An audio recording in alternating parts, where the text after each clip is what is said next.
committed to building community power to win change, reclaim government for the people, and advance economic, racial, and gender justice. Seth grew up in the Brickyard section of Germantown, the son of working-class black mother and a Jewish father, who earned his living with his hands. Seth has a long, deep history organizing communities in Philadelphia. He's helped forge a broad, multiracial coalition at Temple University to help fight gentrification. This was completely jammed. But Seth, thank most you for people being here are elderly. I'd say 80% are senior citizens. Good afternoon, Philadelphia! And we can only take so much. You guys are the faithful. Thank you for sticking around and staying to the last minute. Unions for all! My name is Seth Anderson-Oberman, and I'm proud to be the first Black Executive Director of Reclaim Philadelphia. I'm proud to be a father of 2 incredible Black children and a husband to an amazing Black woman who challenges and supports me every step of our journey together. I'm here today to fight for my children, to fight for their future, for their right to belong, to thrive, to grow old with dignity in a city and a country that sees them and values the beautiful contributions that they will make to our shared humanity. This way or that. That future stands in grave peril today.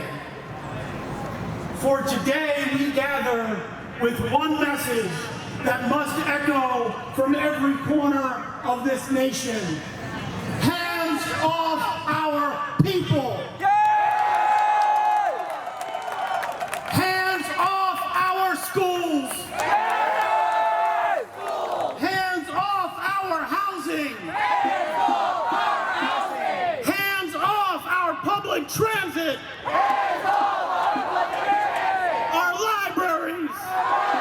Our clinics. Our dignity. Hands off our lawyers and those who are standing up for our rights. Hands off our city. Hands off our communities. Hands off our history. And hands off our futures.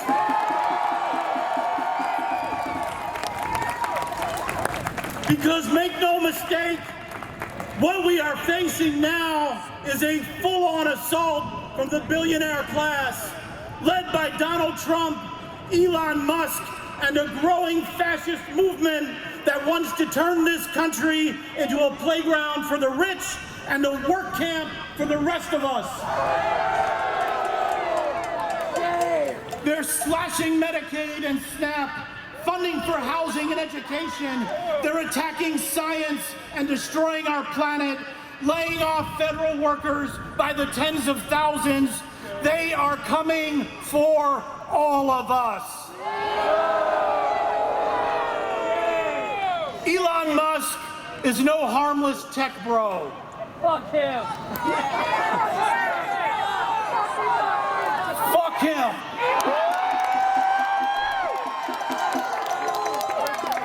He's a billionaire extremist born from the emerald mines of apartheid South Africa, working hand in hand with Trump and the far right.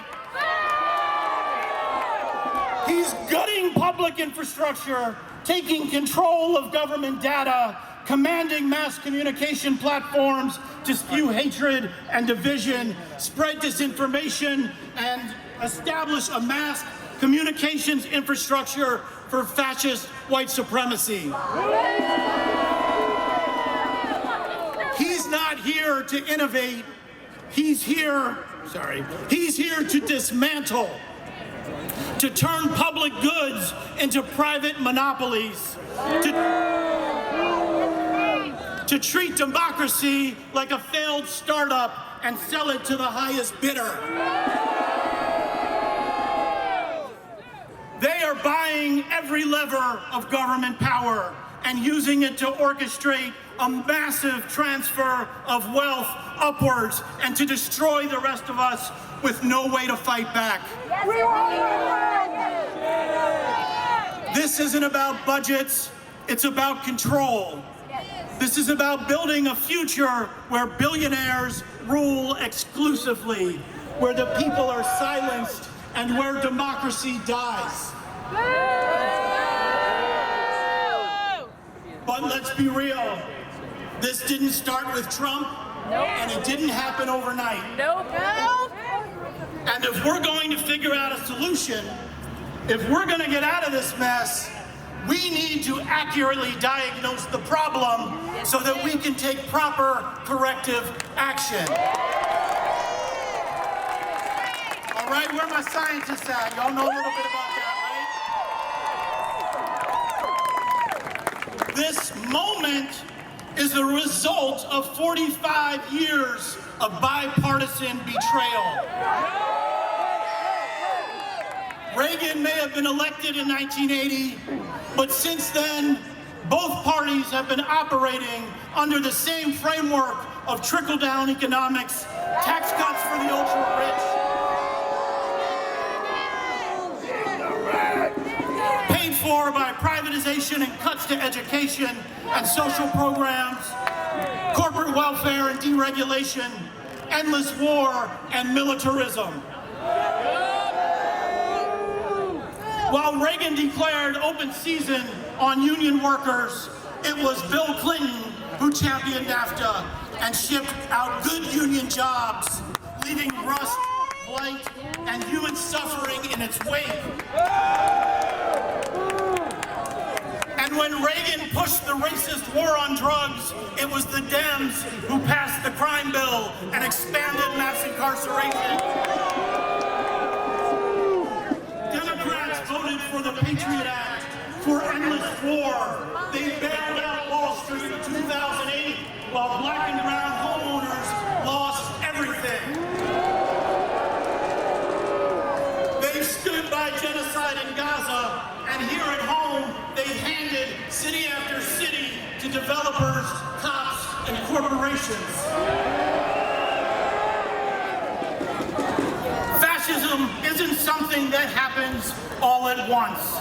It happens little by little, with every accommodation to racism and corporate power. Every little attack on our rights that gets bargained away in a budget bill. Every act of privatization, every expansion of militarism and unchecked police authority. Democrats haven't fought the emergence of fascism, they've enabled it. They've cleared the path. Right here in Philadelphia, Democratic leaders pushed a $900 million stadium deal for billionaires against the overwhelming will of residents of this city. And now our mayor, Sherelle Parker, is pushing to eliminate the business income and receipts tax, or BERT, that would hand $2 billion to mega corporations over the next decade. Money that should be funding our schools, that should be funding SEPTA, that should be funding housing and mental health care and libraries. Instead, they want to give it away to those who already have too much, while raising taxes on local business owners in our neighborhoods. Barbershops, daycare centers, nail salons, restaurants, the lifeblood of our communities.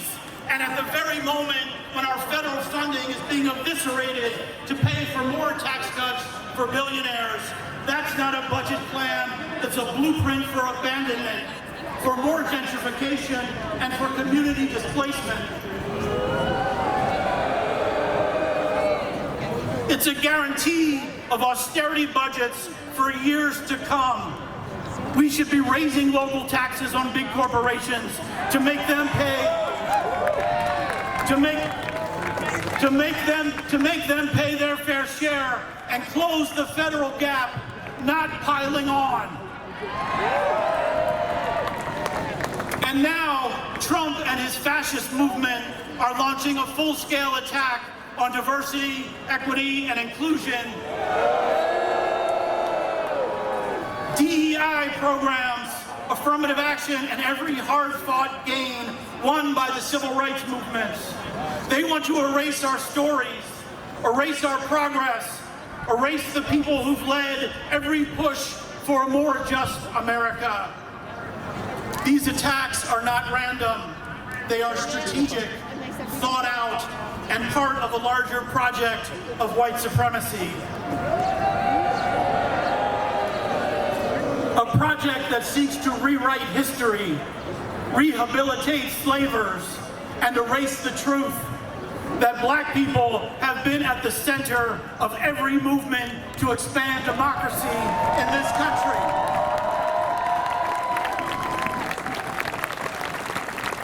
The right wing knows exactly what it's doing.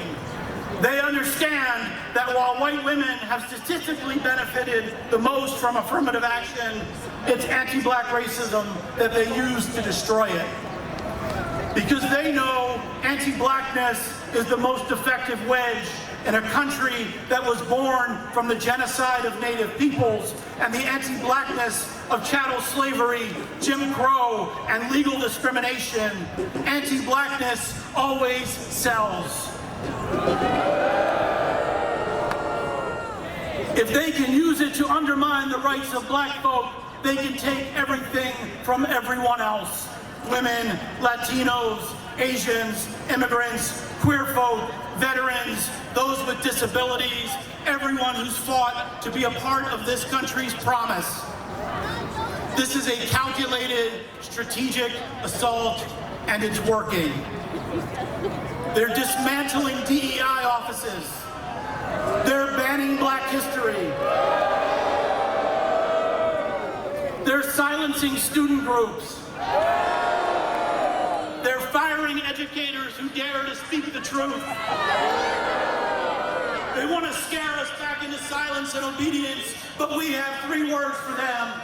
Not today, Satan.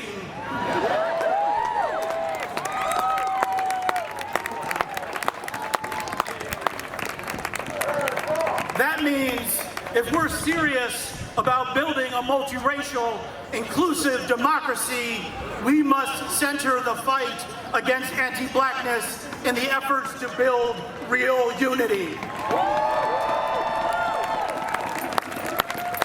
It's not a side issue, it's the issue. Because they divide us in order to conquer us. They weaponize race, they weaponize gender, they weaponize immigration, they weaponize class, sexuality, and party politics because they know if we're fighting each other, we're not fighting them. But we're not falling for it anymore. Today, that ends. We see each other. We stand with each other. We know that our liberation is bound together. And that when we fight side by side, we win.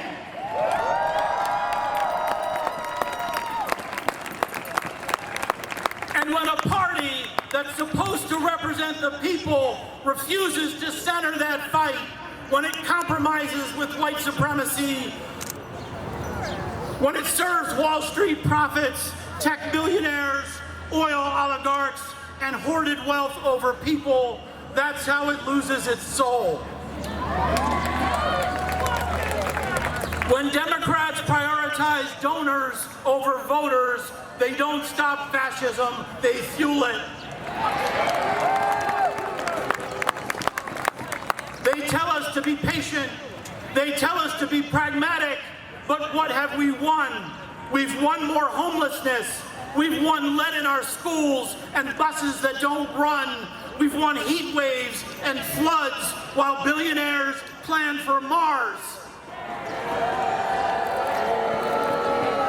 run a city where developers get tax breaks and kids get asthma. That's not progress, that's failure, and it's killing us. Right now, we need to name a hard truth. We need to diagnose the problem in order to find a real solution. The Democratic Party has lost its soul and its way. It has spent decades chasing corporate donors, echoing Reagan, and abandoning working people in cities and rural areas. It silences progressives. It punches left. It tries to manage inequality with more police instead of ending it. And in doing so, it has paved the way for Trumpism and the extreme right. But we're not giving up. We're not going back. We're not begging for crumbs. We are done pretending that liberal capitalism is going to save us when it's literally killing us. When it keeps producing crisis after crisis, we need a new way forward. One that centers the people who actually make this country run. The farm workers, the grocery clerks, the sanitation workers, the nurses and home care workers, the laborers, the cooks and dishwashers, the child care providers, the bus drivers, the janitors, the teachers, the scientists, the poets and dreamers, the unemployed, the underemployed, and the overexploited. Those whose labor creates the wealth of this country, but who own not a damn piece of it. That is who we fight for. That is who should lead. That is the movement that we are building, not just to resist, but to win. So to the Democratic Party, we invite you to this fight. We need you in this fight. But if you cannot help us deliver that future, we will build your replacement.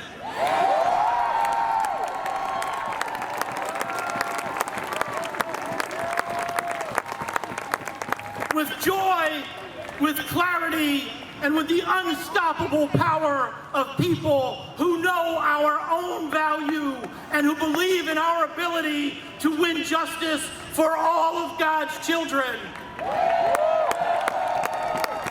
We are not waiting and we are not asking permission.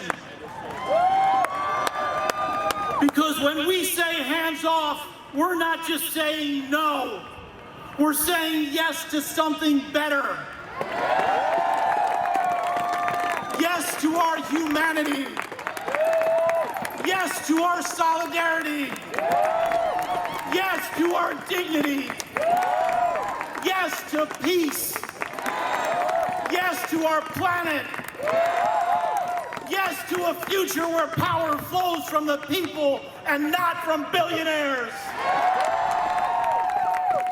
So let's organize. Let's fight. Let's build. And let it be known that we're not going anywhere. We are just getting started. It's time to stop imagining the apocalypse and start imagining the revolution. Thank you. I love you, Philadelphia. I'll see you in the streets.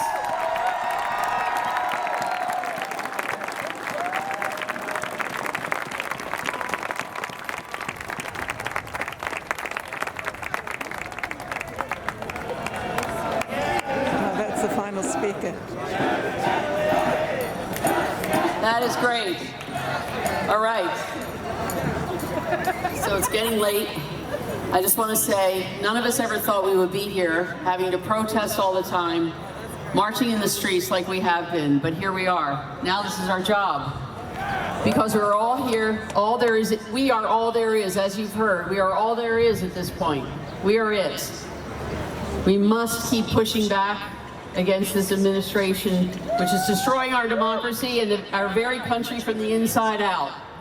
As Nancy Pelosi said, the times have found us, and here we are. But the good thing is, research shows that if we keep it up and we increase our numbers, this works. We don't do this just for anything. This works. And the other good news is that we are in this together. We are not alone. Look at this crowd. Look at the crowd earlier. And there are 1,100 other protests right now around the country. That's right.